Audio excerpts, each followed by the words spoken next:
welcome to the second ever episode of the Critical Fail podcast for the season 2. I am your host, Will Boyle, here interviewing my friend Casper. Hello. Hello, it's great to have you here. So, what was the topic into general stuff? How did you first get into D&D? Well, in high school, I had a friend who was kind of into it, and I'd heard about it, but I'd never been super into it before. Kind of started with making a character, and then that evolved into me going into, the library thing where they hosted D&D, and you DM'd, I believe. Yes, I was the DM for the library D&D group. I also want to point out that we fully have been friends for 10 years, so Yeah, it's we been a know. while. Yeah, it's been a while, and we kind of got a lot of our we got into our friendship. It got exponentially more involved just because of D&D and the old space campaign. Yeah, I missed that campaign, man. See, I miss the feeling of that, of who I was during that campaign, or kind of the feeling of things being a lot simpler. Absolutely. Not for being the first long form campaign I've DM'd, there are some parts of it that were good, but a lot of parts that I look back and I'm like, man, that was really, really bad. Yeah, I would love to redo it sometime, though. I would fully love to redo that, just because, for the listeners, it was a evil space themed campaign. That I ran in 2017, so nearly 6 years ago at this point, or 6 or 7. So it's been a long time since I ran this campaign. But you wanted to bring with this idea that you had. It's a getting distracted at the table is distractions at the table aren't always a negative, and kind of bringing in that idea of ADHD and neurodivergency and accessibility with it for neurodivergent people within the tabletop space. Could you kind of get into a little bit? Also, just defining the terms real quick. What do you refer to as a distraction at the table? Yeah, so anything that gets you away from the subject at hand would be a distraction. But honestly, I don't think they're that bad. I'm a very structured person. When I first started DMing campaigns, which is mainly what I do now, I'm doing one with friends. I was very they need to do this, no distractions, we have to finish this. And then as I started playing with my friends more, I found that it's way more fun to get distracted and let those things happen. And that's mainly because all of us have ADHD and are neurodivergent in some way. So that kind of got me thinking about how neurodivergency interacts with D&D and how it can affect your campaign. How do you think that neurodivergency and D&D interact? Personally, for me, I flesh out my characters a lot more, especially if I'm Okay. a part of ADHD is fixating on something. So if I get fixated on a campaign, I really want to flesh out the world and all the characters in it and come up with backstories. And I think I started writing a long chapter long poetry thing for one character. I never finished it, but I started it. Yeah, I definitely think that it can help you make your campaign come to life more, because people are willing to put more time and effort into it when they're neurodivergent and projecting themselves into that world. I completely agree with that feeling, because personally, I have never been diagnosed with anything. However, and it's not a diagnosis tool, but I got a very high score on the RADS AR test, and I personally, when people describe a lot of neurodivergent traits such as ADHD or autistic traits, I very heavily identify with that. So even though I don't have a diagnosis, I personally identify on the neurodivergent spectrum, and I, as a DM, completely agree with that feeling, because I mean, Dungeons and Dragons has been one of my large story tool. Yeah, exactly. And even me doing this interview right now, I have 50 other questions running through my brain that I want to bring up. So this has been it's such a kind of going off what you said, it's that creative tool. It's a way to bring these stories or bring your characters to life, because so giving some kind of space for people to just write down and make a bunch of characters, and giving rules to how to play that, exactly. it's almost kind of a dream of how you would do that. Yeah, I would also say that it makes games more memorable because people put so much thought and care into their characters and the world. Yeah. like, so kind of going off like what you brought in here with that main question of like it's a good idea for people to get, it's like a good thing when people get distracted at the table. By getting distracted, you are losing out on game time. So do you think Yeah. there's something gained by being just getting that distraction? Yeah, well, like I said, it makes games more memorable, but like Okay. overall, the general idea of D&D is to have fun.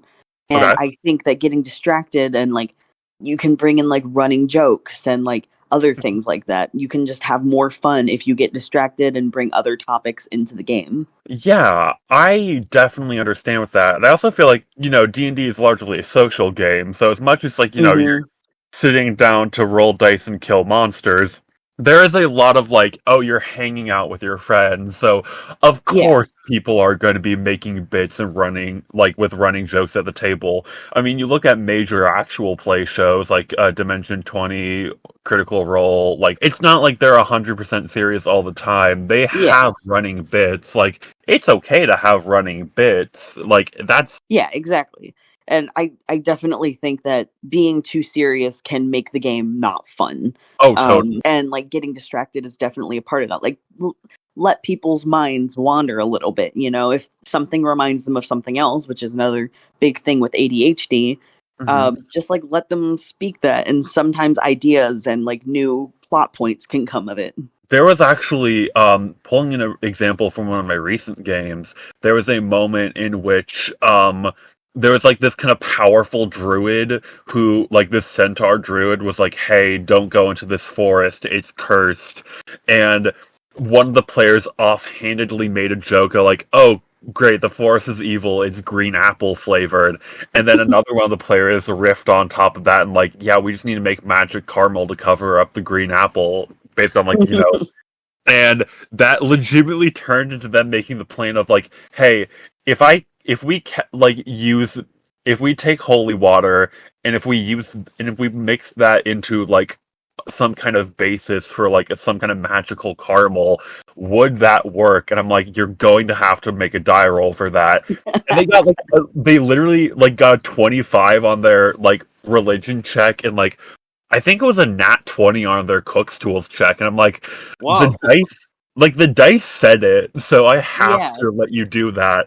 So, like that whole amazing bit would not have happened if my players didn't get distracted in that moment by making that little joke. And what you kind of going off what you said, those little running bits like make it more memorable.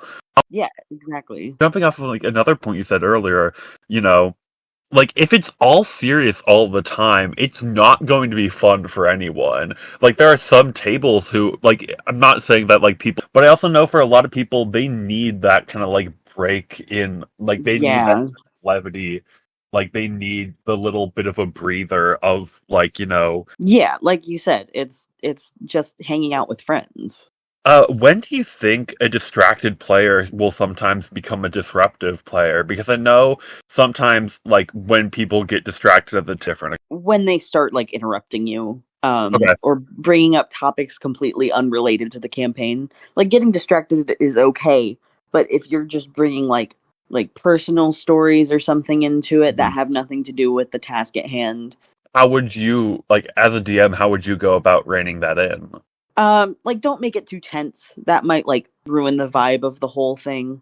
Also, like when you were in elementary school, did teachers do like hand claps to get people's attention, like pattern claps? Oh, as someone who's been in a middle school, who's been teaching in a middle school, absolutely, I've been doing Yeah. that. Or I've personally done this in the past where I just kind of make a hand symbol of like, hey, we're starting to get really distracted. Let's rein this back in.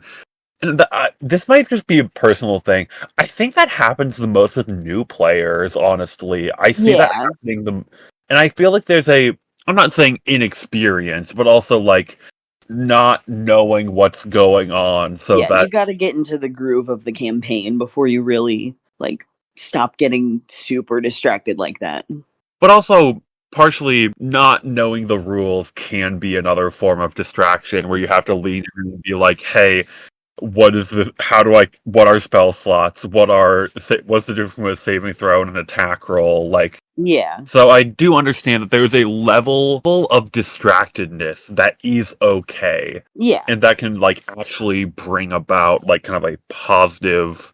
Is there anything else you would do in like trying to rein in distracted players or? Yeah. I mean, sometimes like bringing the teacher out and just kind of sitting there quietly Oh does it no. without making it too tense. That's only when it's super bad though. I know also when I was in show choir, we had like 60 girls in my show choir. We would do a thing with our hands where we would like quiet coyote and just hold it up in the air until Oh, everyone yeah, noticed. Quiet Coyote. I've heard of that before. Yeah, like hand symbols. Yeah, or just being like, what Yeah. are like hand symbols to get people's attention? This is kind of an off-topic thing, but also like a good, DMing type thing. Just it's something I learned from, I believe it was Matthew Colville when he talked about doing puzzles, is that it's never the first thing that they try that works, but if you can see that they're struggling, just say that what like that like if they have a really good die roll for something, just kind of like let whatever the next thing that they do based on that is the thing that works. Just because Yeah. at some point you do have to get the story moving along. And like puzzles can get frustrating, especially for like Yeah, neurodivergent folks. Puzzles are sometimes not our strong suit. I know I really struggle with puzzles, like especially puzzle video yeah. games, because I love video games. So I can't really play them without a tutorial. And if puzzles get too frustrating, then just like go with the flow and do whatever they think is correct. And I think there's also an element there of like visualization type stuff, and people have a hard Mm-hmm. time like trying to pick like sometimes when people are vague in the wording, there's an issue with fantasy of everything being like vague and evocative, being in that moment being direct if someone isn't understanding something, and just like plainest possible thing, just being like, okay, like you could say like, oh, this like like this very elegant Like descriptors definitely help, and even in, like you said, yeah. visuals, especially for neurodivergent folks, really Well, helps. and also, like, there are so many good tools online that you can go for visuals now. Not, don't do AI art because, this is a PG thing, so screw AI art. But also, like, Hero Forge and, Pick Crews are all really good for building, like, kind of visual models. Yeah, I will never discourage anyone from learning Yeah, art either. I think it's a really good skill to have, especially if you're playing yes. D&D. Also always commissioning people is on the table too if you Yes. really want that kind of like visual element of going into what you're doing. If you want that visual element, there's always commissioning on the table. Yeah, exactly. Especially artists who have like mental illness and mental Yeah, disorders and stuff. Definitely commission them because those tend to be the artists that are the most ignored. definitely. Is there anything else you'd want to add onto your kind of theory of it being a good thing for players getting distracted at the table, or like that kind of theory of constructive distraction? No, I have so many notes, but we went over pretty much everything that I wrote down to talk Amazing. about. So we're going to jump into some audience questions then. I went to a couple Discord servers I'm in and reached out with questions. Next time we are recording an episode, you can go on our I will make a post on our Instagram. That is Yugoloth TTYUGOLOTHTT, and I will make a post. And if you want to have your question answered, go ahead and just make a little post in the comments, and you can get your question answered for the next episode. That is undetermined yet, but so jumping into couple audience questions from Discord. Um, Someone made a like one. It was kind of a joke thing, but I didn't want to talk about it. It was like kind of dice collecting in relation to TTRPGs, because I know, like, I think there's a really nice element of dice of kind of like it can be one a special interest or some kind of collection, but also the physical feeling of like having dice and being able to roll it is sometimes really good for stimming at the table. Yes, exactly. Like players with any kind of neurodivergency, I've known every single player plays with their dice while they are at the table.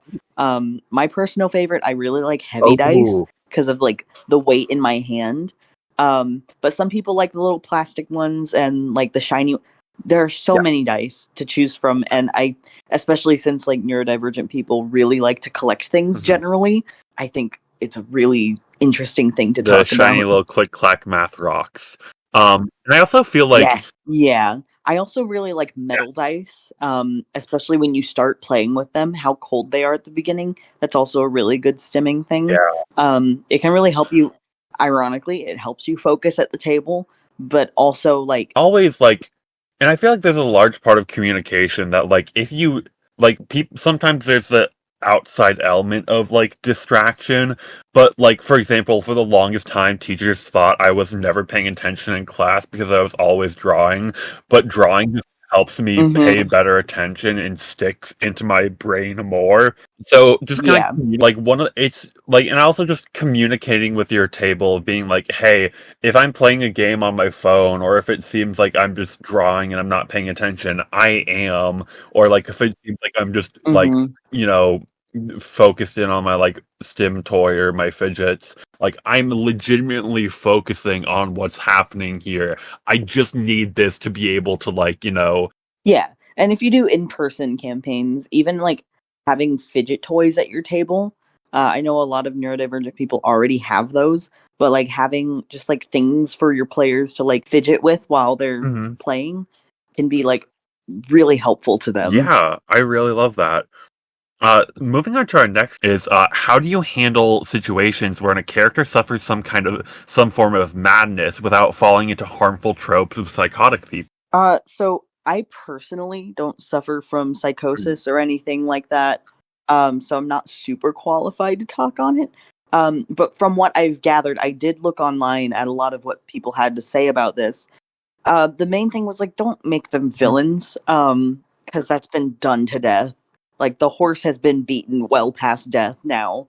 Just be nice about it and like don't handle it with care is all I have to say about Yeah, that. there's a large part of like whenever you're putting anything that you are not like if you're whenever you're including something that you're not a member of in your campaign, you should be doing research beforehand to make sure that you're not falling into any harmful stereotypes, like Yeah, automatically portraying them exactly. as a villain if it's in terms of like someone with psychosis, but also if you do handle that, because I know certain tabletop role playing games are entirely built around that mechanic, like Call of Cthulhu, trying to find ways in which, like, it is not, because the issue with that is that, like, the psychotic break in those games is always framed as a negative. That seems to be punching down. However, also, in trying to frame, like, a psychotic break as a positive, that's also the issue of the disability as a superpower trope, which is also Mhm. very, it's very much walking Yeah. a fine line. Keep it neutral. It's just like a thing that happens. It doesn't have to be negative or Yeah. positive. Also, I wanted to mention, like, avoid terms like insane or delusional as insults or negative things. That's another thing I've seen a lot of people saying is to avoid those words, just because they're used a lot in a very negative connotation. So, just like, don't do that. Yeah, definitely. And like it's always a level of just like who can speak to somebody with that condition if they are willing to talk about that. But if not, there's so much research, so much like documented stuff or people who might have written posts about what is not okay to do in terms of presenting that kind of stuff in your writing or in your D&D game. Yeah, there are a lot of people that suffer from psychosis that do play Yes. D&D. I'm sure that whoever's listening, if you want to, you can find someone who's willing to talk about Yeah. it. All right. How so next up, we got a lot of really good questions all about the kind of different, like representing different, like, different conditions or different Yeah. like abilities at your D&D table. This is like some of the best questions I've ever got in terms of an interview. How do you address players who, due to their conditions, may have struggles with remembering words, names, or other things? To put it simply, visuals. Lots Yes. and lots of visuals. I know that I am a visual learner. I've heard people say that's not a real thing, but I definitely learn better when I can see things. And I know a lot of other neurodivergent people feel the same way. Also, writing down like everything and making sure your players have notes or you take notes for them. Being nice if they forget something. Don't be a jerk about it. Just being a patient person is very important for those kinds of people. And I definitely also have a lot of memory issues. So I write down like every single thing that I can. Yeah, there's a definite like you kind of mentioned something about like like different learning types earlier. And there's a theory in like one of the education classes I took about like multimodal instruction in which you present things in multiple different mediums. Yeah. So like if like if they're like a hands-on like visual or like Yeah, auditory like learner, tactile learning. yeah, that kind of like three different senses. And while there's a lot of debate on if those are the only three types of learning, with some people being like, well, having like a physical map at the table or like, like music in the background and like art in the chat and, just all those different levels of like these are what these different things look like. So if you struggle with like memory, being able to go back and like look into some kind of like group notes and being like, okay, cool, that's what this character looked like. Because I feel like, that's something that a lot of players also struggle with, of like not being able to remember all the different like lore drops. Because, the human brain is fundamentally fallible. We do forget a lot of things very easily. So being able to like, recall a bunch of stuff on the fly is not something that a lot of people are good at. Yeah, and another suggestion I have is to like talk to your players, and if you feel that they're not saying that they need help with something, maybe just like talk to them about it or pull them aside and be like, "Hey, if you need help with this, I'm willing to write things down, draw it out for you." Having a whiteboard is a really good idea. I really like whiteboards. It's very Yeah. quick and easy to like make a graph or like a map or something if you have a whiteboard with. I love whiteboards. I'm also very partial to Roll20 as well, or those kind of like Mhm. digital tabletop. Even though it's great having physical minis at the table, that's also a very much a money issue. And while it's Yeah. still being represented by like, a piece of candy, sometimes people are like, wait, what's the green skill supposed to represent again? If you're on Roll20, just being everyone has their character token, and you can be like, oh, that skeleton is like the skeleton mini. That's what like that thing is supposed to be. That's the cultist mini. So you can just easily delineate what is what when you're in combat or something like that. Yeah, and making sure your players stay organized is a big thing. If you have them have physical things, I take all of my players' like character sheets after we finish playing, and keep them in a folder for safekeeping with all my other D&D stuff, because I have those memory issues too, and I have a tendency to lose things. I don't like the digital stuff personally, but it is a really good tool for like prone to like forgetting things or losing things a lot. Putting it all on like Roll20 or whatever. It's just really good to have that instead of just physical stuff. Just don't be an asshole if someone forgets something. Like, have that level of empathy and human decency. If someone gets something wrong, don't automatically make fun of them. Because one, that's not cool. But two, you don't know what people go through. Like, even if this game could be the 12th thing on their mind at the moment.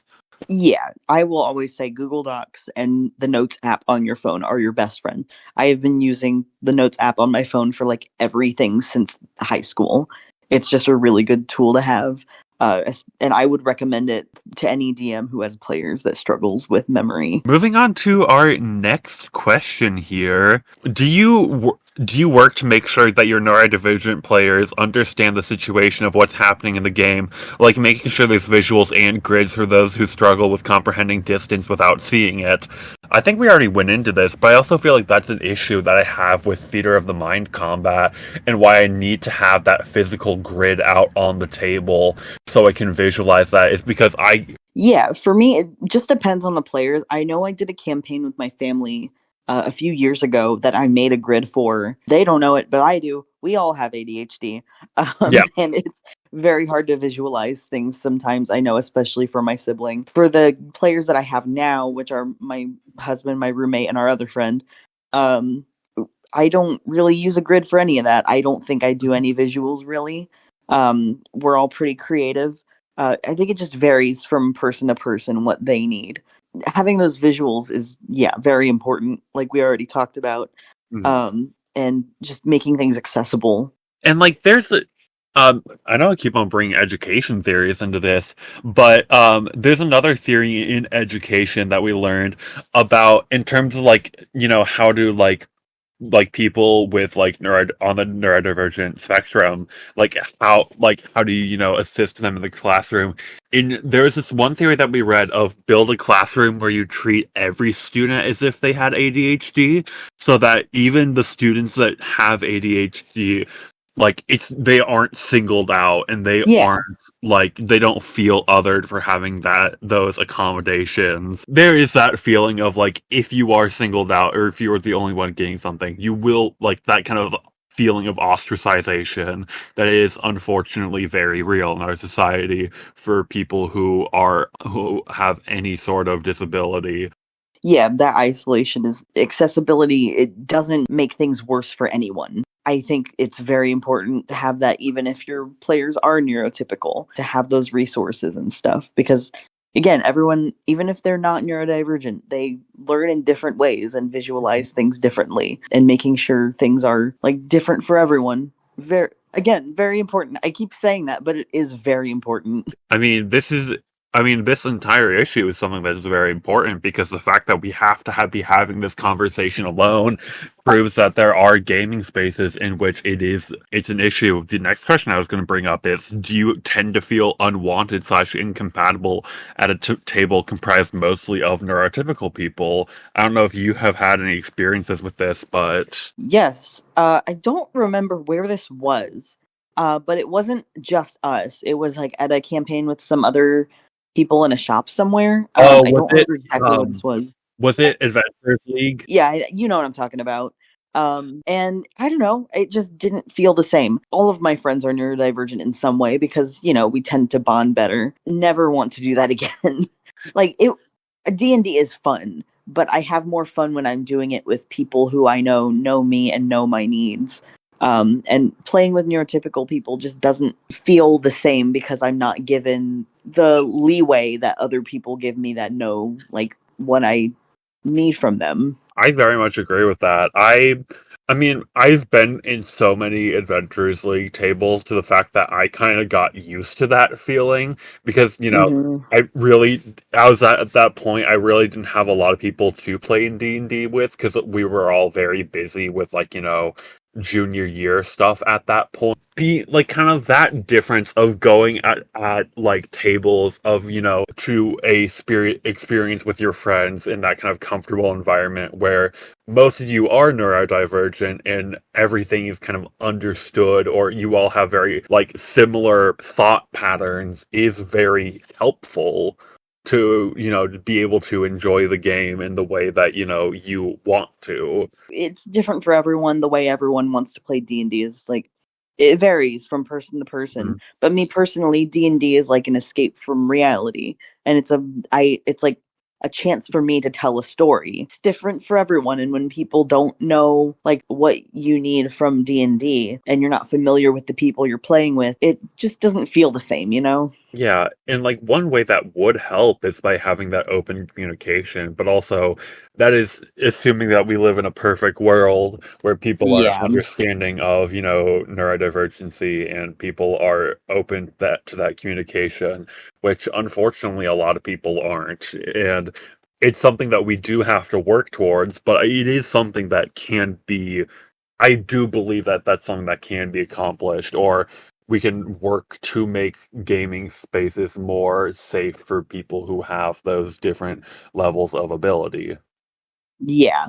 I've heard way too many horror stories about neurodivergent and neurotypical people playing together and it going sour. And Yeah. I know it can work because it has before. Yeah. But for me personally, that's not something I'm willing to do. Moving on to the last question that we have down.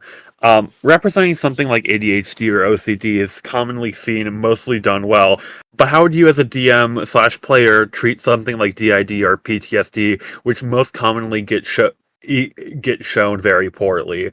I personally cannot speak for the DID part, but Hmm. I have had PTSD experiences in the past. I was never officially diagnosed with it, but that is something where I definitely that's something where you definitely have to do research, and also on the DID when you are depicting any mental disorder that you do not have, it is imperative that you do the research beforehand. Yeah. So first of all, for people who don't know, DID is dissociative identity disorder. Yeah. It's incorrectly referenced to as multiple personality disorder, but that is not correct. That's the correct terminology is dissociative identity disorder, and then PTSD is post traumatic stress disorder. Yes, thank you I for that explanation. also Yeah, I also cannot speak to DID, but we do have a friend who has DID, and I did not get the chance to speak with them before this. But I was diagnosed with PTSD in late 2022. And for me personally, I would find a way to work it into the game, not so it's like fun or a positive thing, but like you would like roll a dice and your constitution might be different. Roll a dice for like symptoms appearing in certain situations. Something like that, I think, could work it into the game without it being like a bad thing. And I also think that, like, I don't know, it's kind of hard to put these into the game without having some kind of negative thing behind it, but it is possible. Again, like I said earlier, don't make them villains, especially like DID. Do not Jekyll and Hyde this. Yeah, don't do like a psycho thing Yeah. and like have the main villain have DID. That's again done to death. And no one really wants that anymore.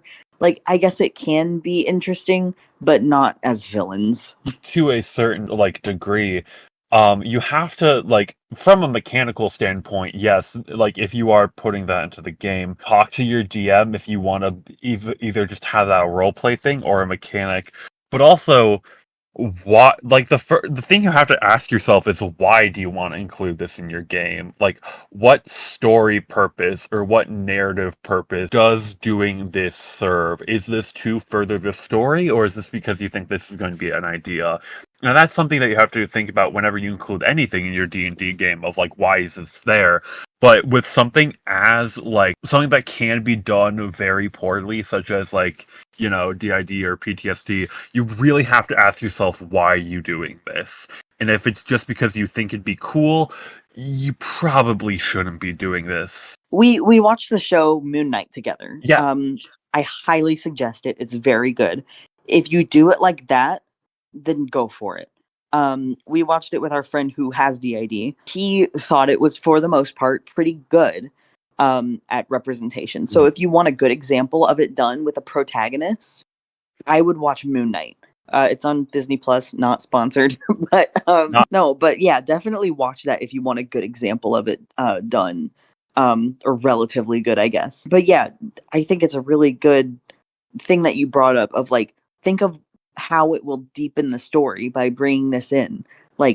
I know that my character Pandora has PTSD, and if we had gone more into that campaign, into the kingdom she lives in or whatever, I think it would be a really cool idea to explore how the PTSD manifests going throughout the kingdom, and how bad things would be. Do you have anything else you want to add on the subject, or any of the stuff we talked about in terms of neurodivergency or disability in D&D? No, I think we covered all my notes. I think that my main takeaway is, for any DMs listening or any writers listening, if you want to include something, make sure you're doing your research beforehand. If people in the community are willing to speak about those certain things, talk to them about that. Just make sure that you're actually presenting it correctly, and then you're not punching down when you're doing that.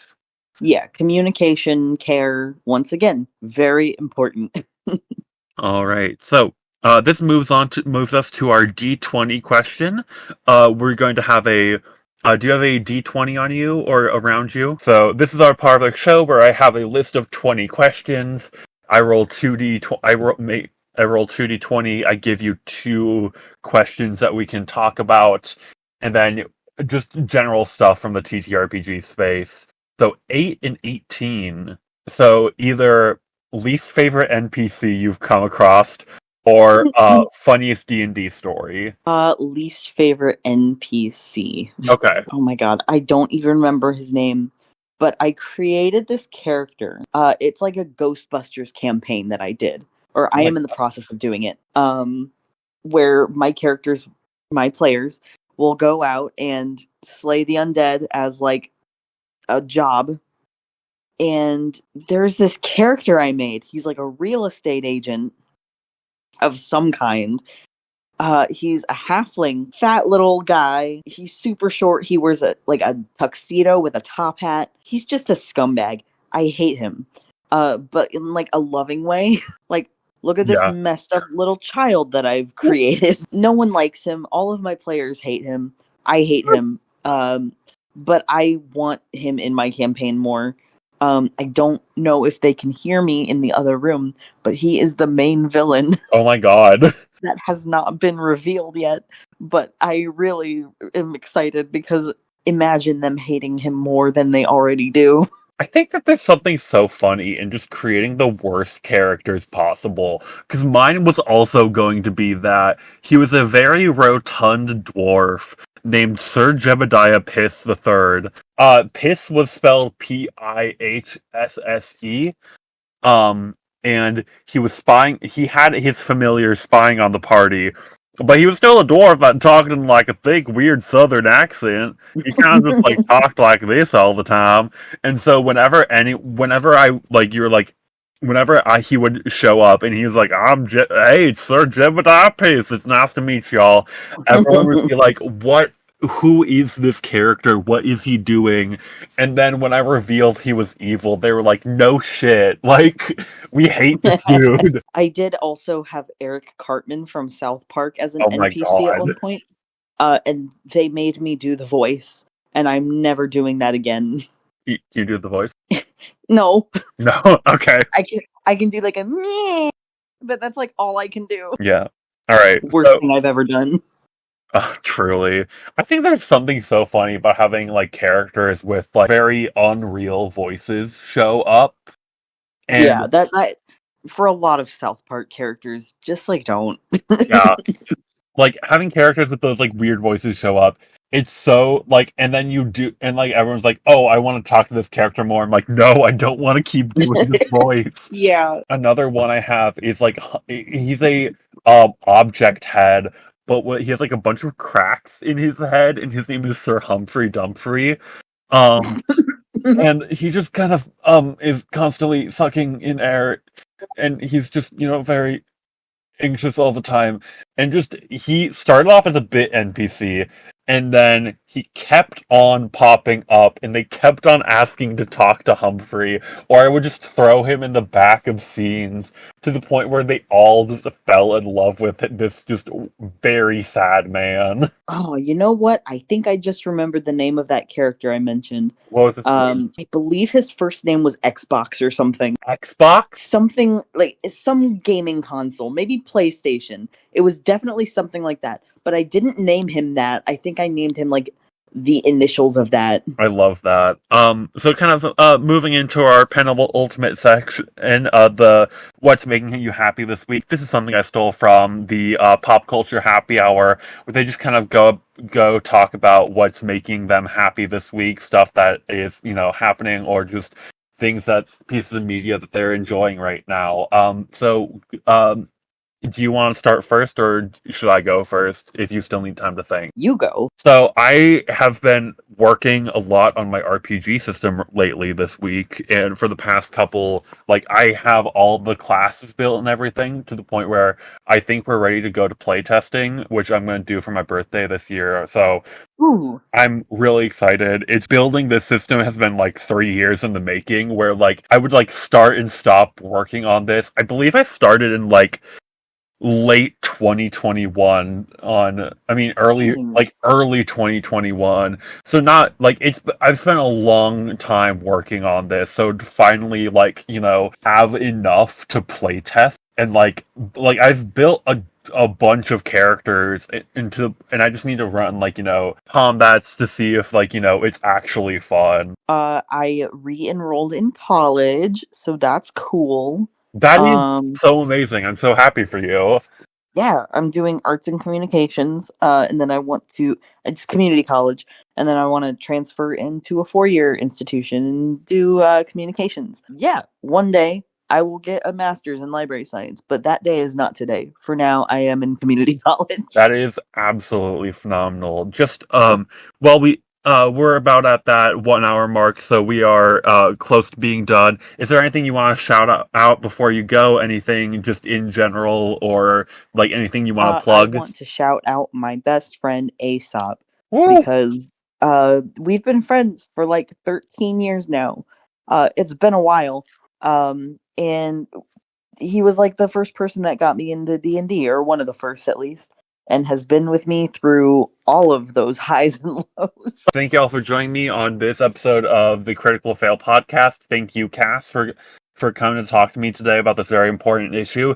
And I'll see you guys in a few weeks when the next episode comes out. Thank you. Bye bye.